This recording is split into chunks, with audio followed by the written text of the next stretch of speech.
Just one of those things. Good evening and welcome. We're glad you're here. It's 6:01. I'm late getting started. Oh dear. But this is the August meeting of the Mayor and Council, and I will call it to order. We'll all stand and have our Pledge of Allegiance. I pledge allegiance to the flag of the United States of America and to the republic for which it stands, one nation, under God, indivisible, with liberty and justice for all. Remain standing. Dr. Lander, would you do the honor of our invocation? Bow your heads, if you will. Gracious, wonderful, almighty God, we thank you today for the many blessings you have poured on this community. We are especially thankful for the wonderful summer activities that has brought families, friends, and neighbors together. Thank you for the work of these city leaders. And we give a special thanks to you, to all who have worked tirelessly during this summer to make all events a wonderful opportunity. As summer draws to a close and a new school begins, we ask for your hand of protection on every student.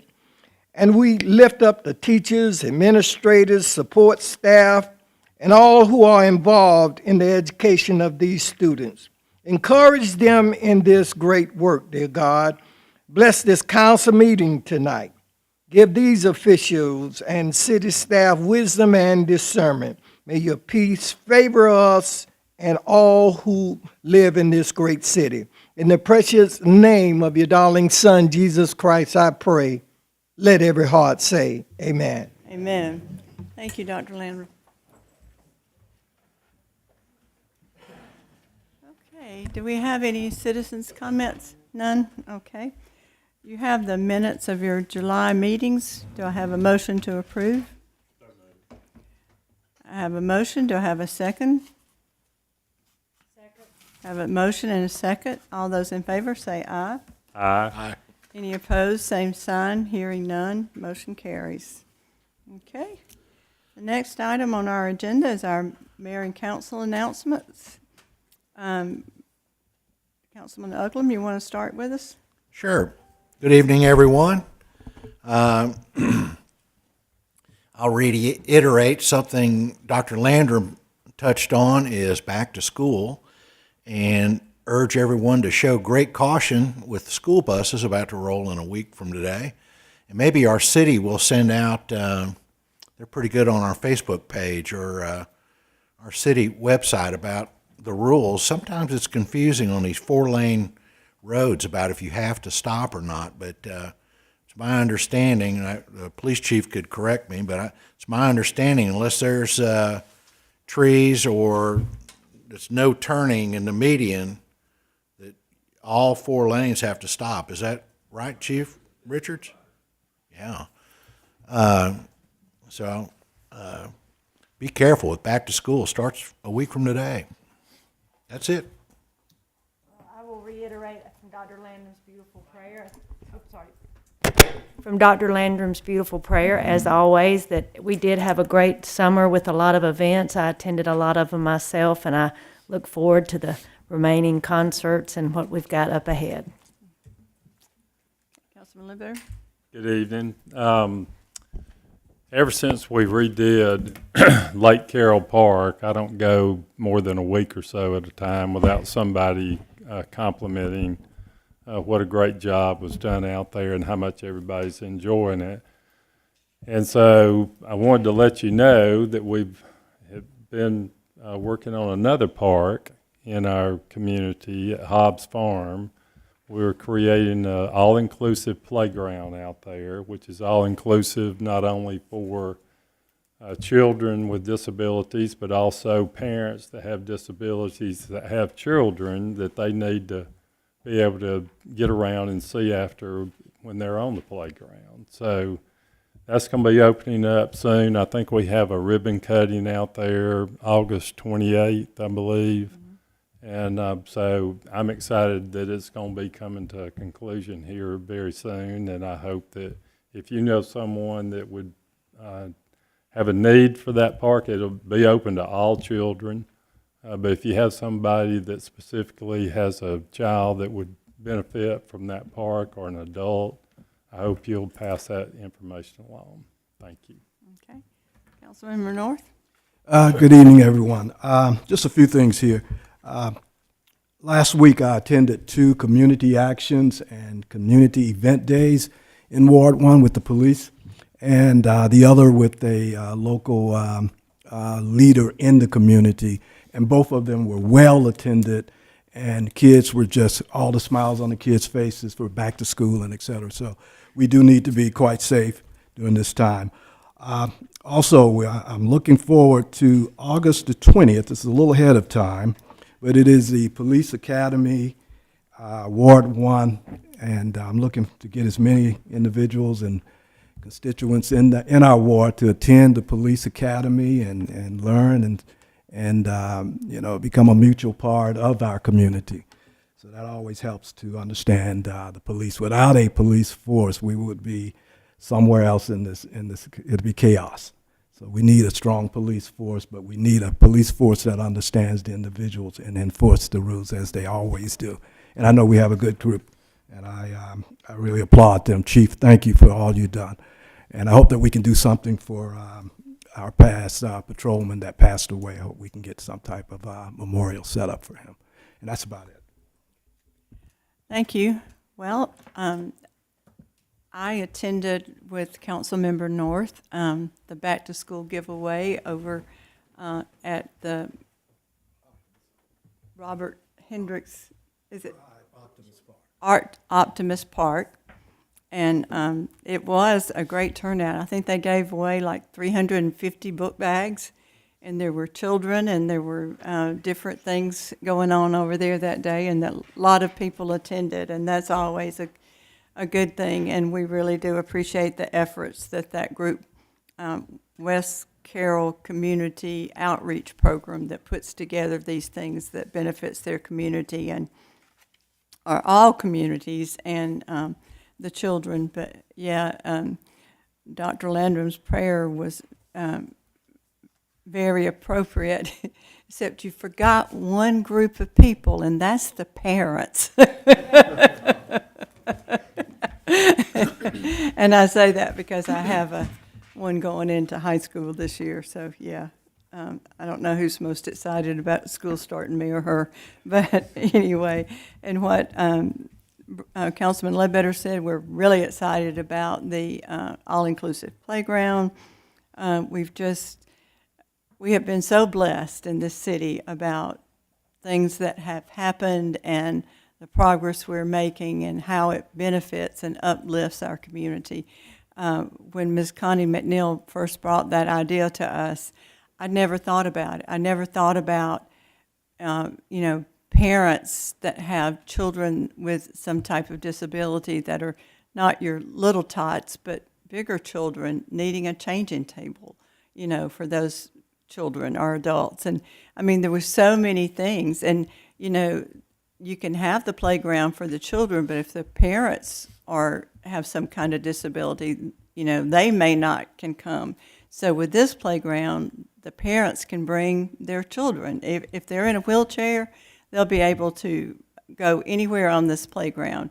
But you'll hear more about it, but it's really great. It's got covered pavilions for birthday parties, and, in the summer when it gets hot, the little kids will be covered up with shade, and it's just a really, really good thing, and I think it's going to bring a lot to our community, and we have to actually applaud Superior Playgrounds, who've been a great partner in getting this done, and we really do appreciate what they've done. And other than that, I don't know of anything else other than it's just a great day to be in Carrollton. So, Mr. Brooks. Thank you, Madam Mayor. I actually had a chance to go out to Hobbs today. Our city engineer, Tommy Hall, and myself went up there and walked through the both playgrounds, for the younger kids and the older kids, and it's going to be a great playground for everybody, and it's all ages, all abilities. So there's going to be a lot of folks in Carrollton and outside the community who enjoy this playground. And Hobbs Farm is beautiful, and it just accents the playground as you drive. If you drive up, of course, you see some construction now, but you see just the beautiful landscape of Hobbs Farm, and you see that in the background of these pavilions and the playground. So it looks really, really nice. The settling pond is, we started filling it up back at the beginning of the summer when we started getting all this rain. We come out of a drought during the spring, and in the summer we've had plenty of rain, so we started filling it up. You could fill the first third of it up as fast as you could, and so we did that. And then the second third was 2 feet a week. You had to make sure, and now we're at the last third, which is 1 foot a week. And so by the end of September, we should have the settling pond full, and that's really really good for us and for the city, and be glad to get that on board. And the only other thing I've got is we got a individual that comes to a lot of our mayor and council meetings and here tonight, and be his last one for a while. Mr. Cole Allen, from what I understand, is leaving to go to Kennesaw State University on August the 21st. Awesome, And, yay. Cole's been pretty regular at our meetings since I've been sitting in this chair. So for the last 5 years, he's been a regular attender to our council meetings. We'll miss seeing you, but we are excited for your new adventure. Yeah, absolutely. Congratulations, Cole. That's all I got. All right. Well, we're very proud for you, Cole. Okay, the next item on our agenda is approval of our agenda items for consideration. Do I have a motion? So moved. Do I have a second? Second.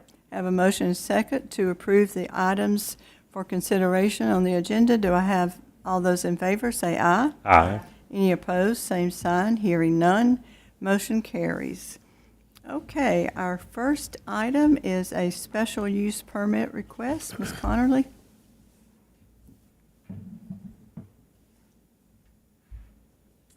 Yes, the first item on your agenda is a special use request. It was an item that was tabled at your meeting last month. I said at the time that staff wanted to continue to work with the applicant to get the best project we could put forward before you guys make your decision.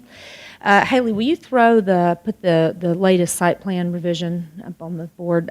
Just real quickly, this special use permit request is essentially a density increase in the C2 zone, which is the general commercial zone, at 109 and 111 South Park Street.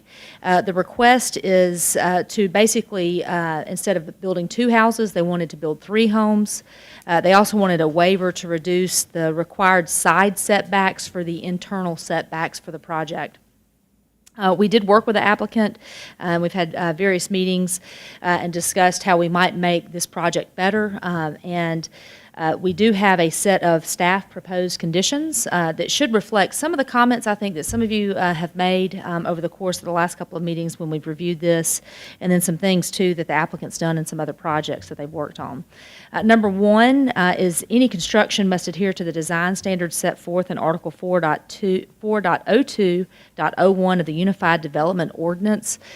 These particular set of design standards do include 6-foot deep front porches. I know that was something that was discussed at one of your meetings, so we don't have that as an individual condition because it's wrapped into that first condition.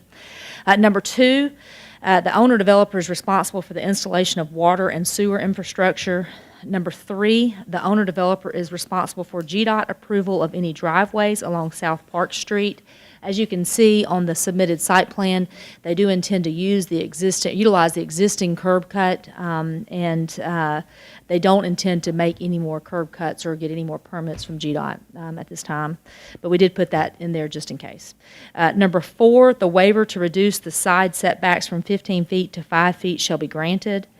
Number 5, the site plan submitted to staff on July 31st, 2026, which is the one that Haley just showed.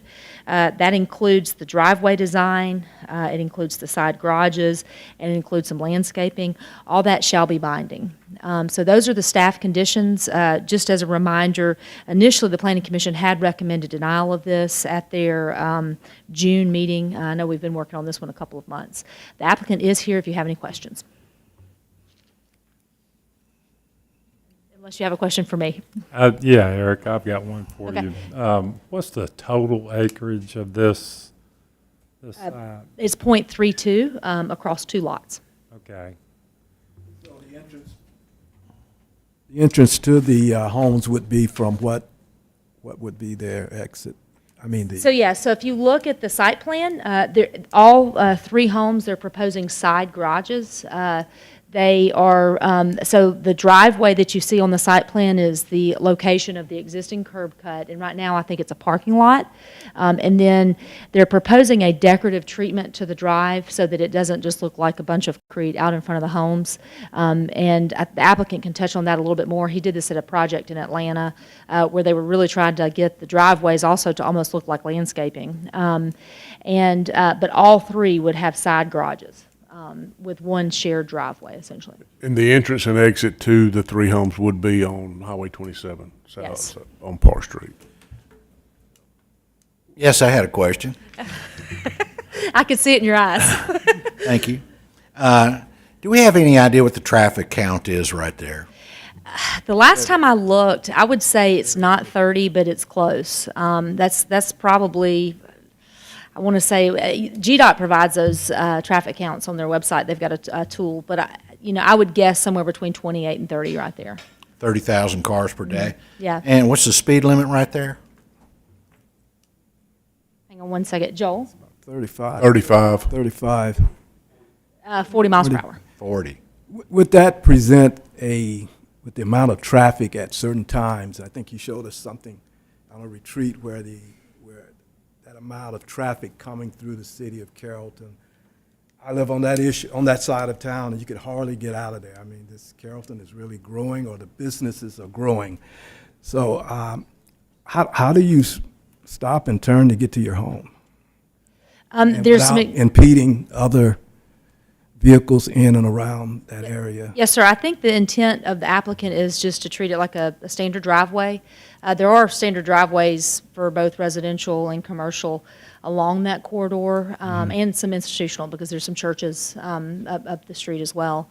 That they are not proposing any sort of like decel lane or anything like that. I think they're Right. just going to use the standard driveway. That area does get congested at certain times of the day, certainly.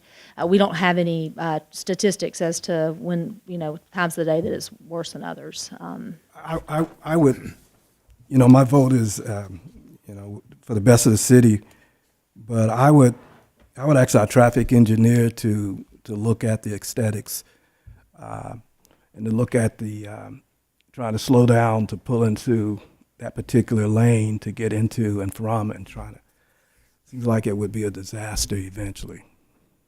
The one thing. I'm all in favor of the homes, but the location of it, where we plan to vote on. Right? Do you want to hear from the applicant? No. Okay. I was going to ask you about, is there any special provision for school buses? If there were school-aged children there, what do you do with a school bus and it has to stop all 4 lanes of traffic? And I think that would be the plan. I know the applicant, the intention, I mean, obviously, we can't restrict children from being there. But I think the plan would be that, David, you could help a little bit with this. I don't know their policies, but I would believe they would stop in the street right there at the driveway and collect the children. And let me ask you this: we've had quite a few citizens express concern about trying to get out on 27 on other streets in that area without traffic lights, like Spring Street and some of the other ones. But is it up to us, or do we have any say-so in the speed limit through there? No.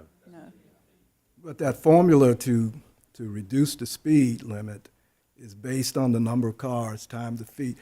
I'm not a mathematician, but there is our engineer knows how to fix that if we could.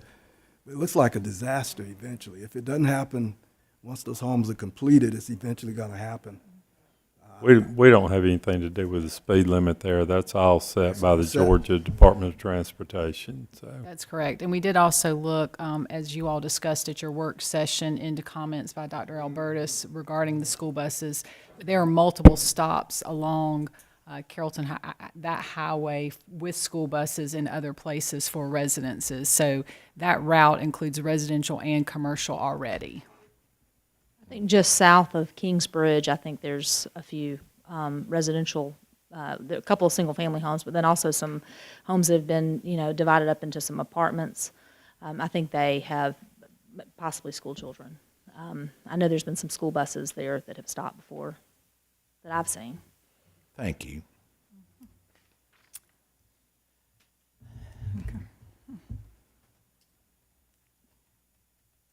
Hey, Council and Mayor. My name is Alex Popham. I'm from 8599 Estelle Street.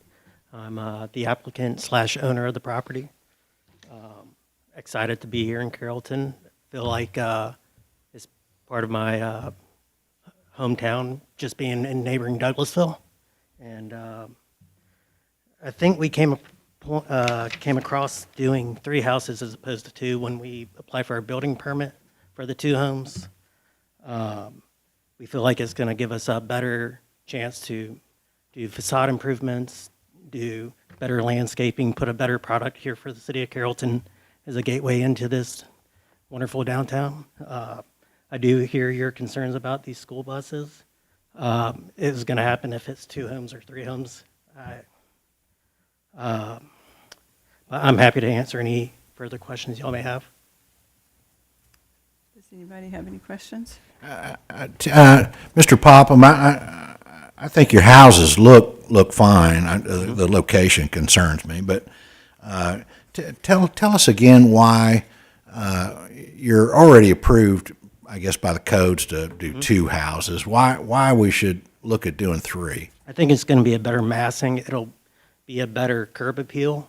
I just think it makes for a better project, and it's going to be something as everyone drives down. And to answer your question, it's 27,000. That's not a good traffic count for my case, but just to be transparent, it's going to be a lot of eyeballs there. I want it to be the best looking product that it can be.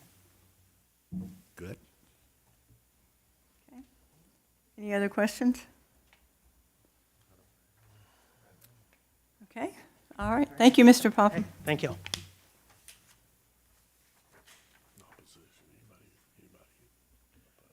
Is there anyone here in opposition of this special use permit?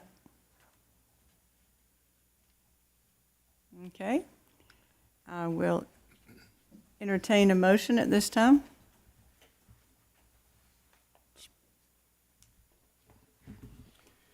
I motion that we consider, but we need to look at a motion to, I don't know if we can go back and table it again. I don't know if we can table it twice. Am I correct that since we tabled this last month, we've got to vote a yes or a no tonight? Okay. So, Okay. and Don, it's in your ward. If you've got strong feelings one way or the other, I'd be willing to. I'm just looking at the outcome over time. I think they're beautiful homes. I lived in homes, I told the council, so homes similar to that in Detroit. I'm sorry to interrupt your discussion, but you have to have a motion and a second before you can have discussion on the item, sir. I'm sorry to interrupt you. But. Well, I motion that we table this. You can't table it? Okay. No, sir. Table it again.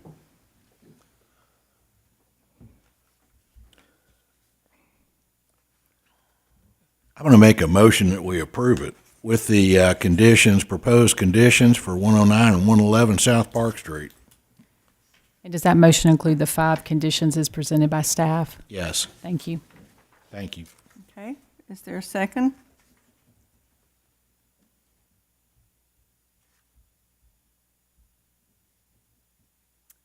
Hearing none, motion dies.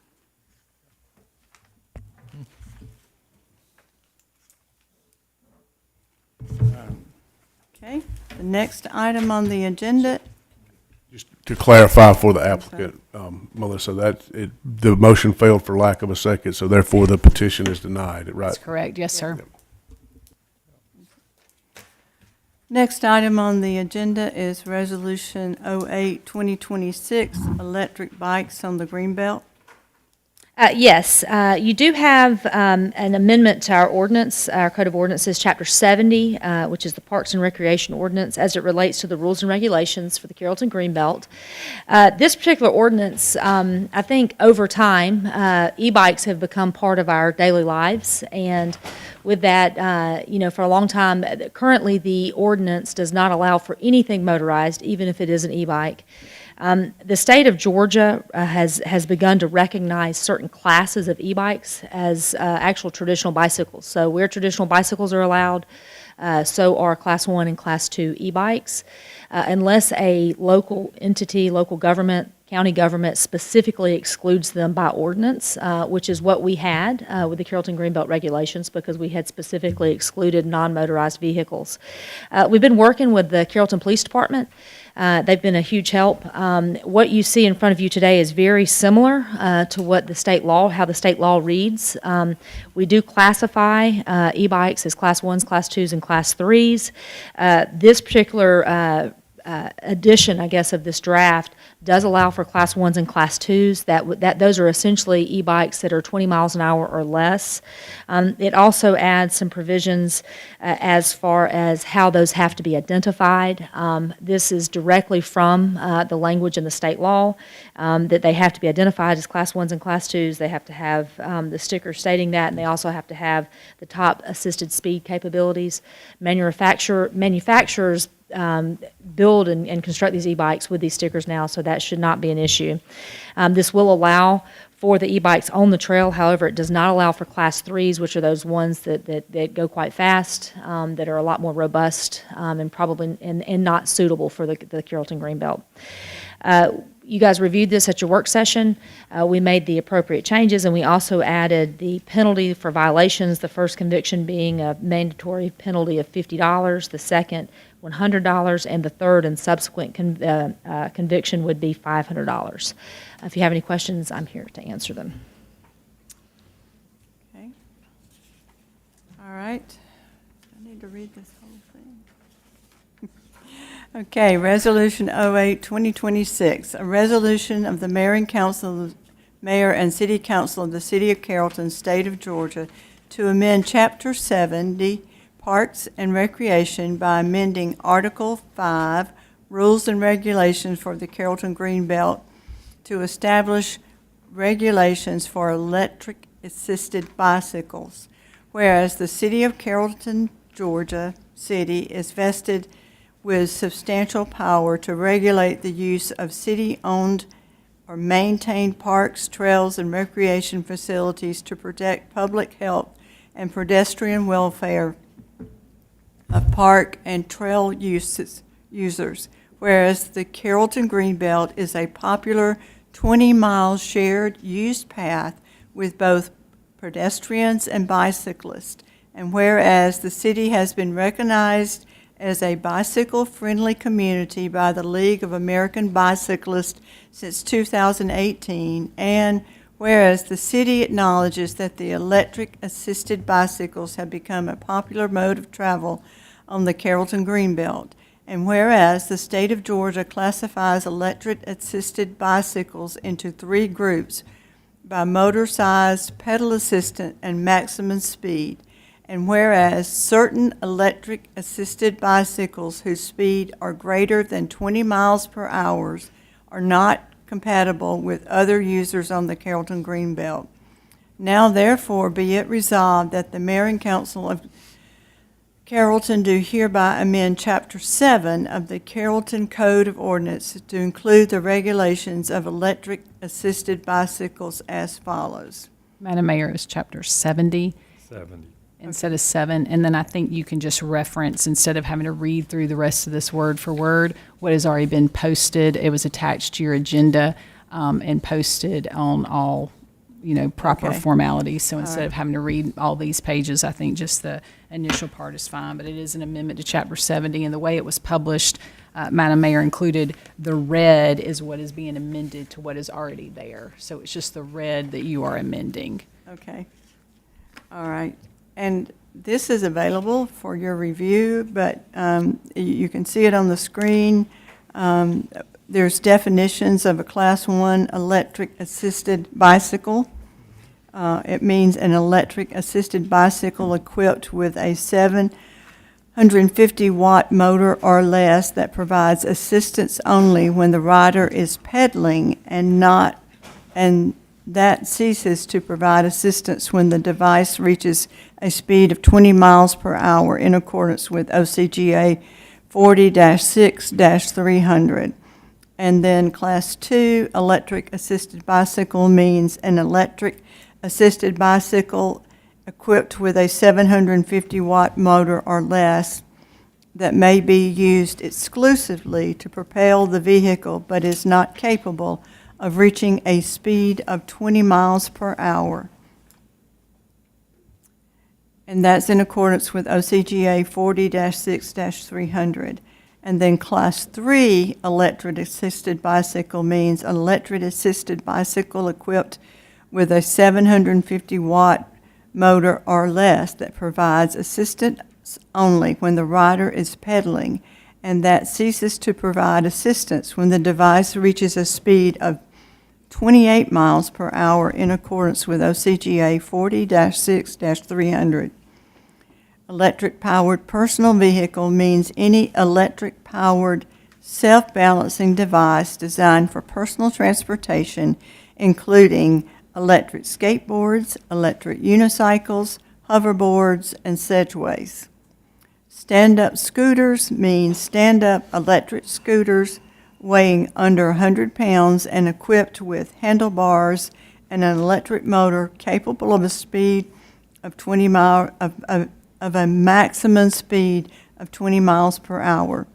Bicycle helmet means a piece of protective headgear which meets or exceeds the impact standards for bicycle helmets set by the American National Standards Institute or the Snell Memorial Foundation. So those motorized vehicles that are prohibited are electric assisted bicycles, electric powered personal vehicles, and stand-up scooters. It says no person shall operate a motorized vehicle, a Class 3 electric assisted bicycle, or an electric powered personal vehicle, or a stand-up electric scooter in or over or through or upon the Greenbelt Trail or any portion thereof except when specifically authorized by law or authorized by below. Okay, and that is motorized wheelchairs and or Class 1 and Class 2 electric assisted bicycle as defined in Section 70-70 and manufactured after January 1st, 2020, shall be equipped with a permanently affixed label in a prominent location which identifies such device as a Class 1 or Class 2 electric assisted bicycle, along with the wattage and top assisted speed capability printed in at least 9-point aerial font. Okay, the next section that's amended is 70-3, operations of bicycles and electric assisted bicycles. No person shall operate a bicycle or an electric assisted bicycle on the Greenbelt Trail in a reckless manner or any other manner which endangers the users of the Greenbelt Trail.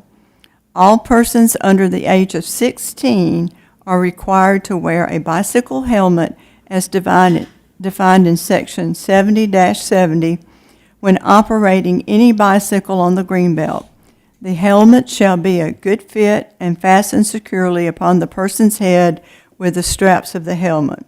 Any person operating a bicycle or other non-motorized vehicle on the Greenbelt Trail shall come to a complete stop prior to entering any roadway, driveway, or crosswalk at every location of the Greenbelt Trail intersects a roadway, a sidewalk, or a driveway. And then the penalty, as Ms. Connerly says, the penalty shall be imposed upon conviction of 70-71 through 70-78 of this article. First conviction, a minimum mandatory fine of $50.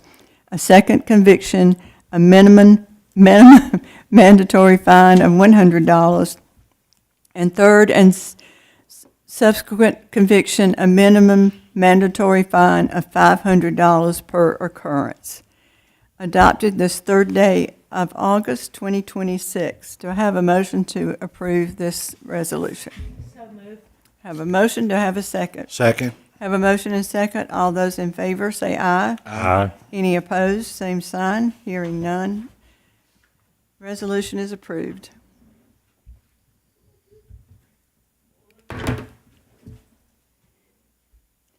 Okay, the next item on our agenda is Resolution 09-2026, Georgia Transportation Infrastructure and Bank Grant Application.